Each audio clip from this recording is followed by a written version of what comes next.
أعوذ بالله من الشيطان الرجيم. بسم الله الرحمن الرحيم. ولقد خلقنا الإنسان من صلصال من حمأ مسنون والجان خلقناه من قبل من نار السموم. وإذ قال ربك للملائكة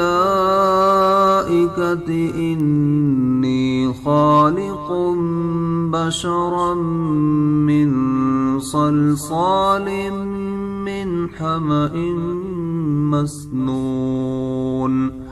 فإذا سويته ونفخت فيه من روحي فقعوا له ساجدين. فسجد الملائكة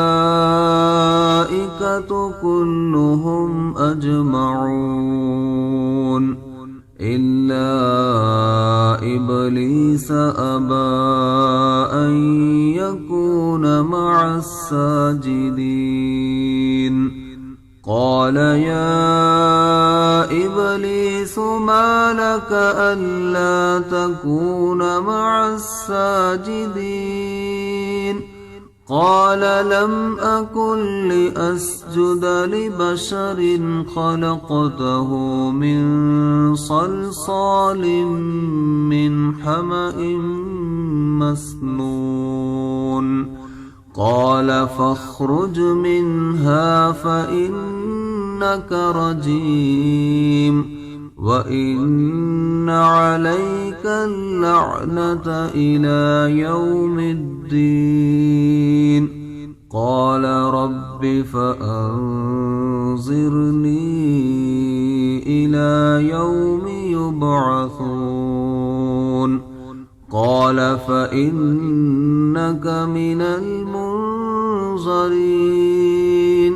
إلى يوم الوقت المعلوم. قال رب بما أغويتني لأزينن لهم في الأرض ولأغوينهم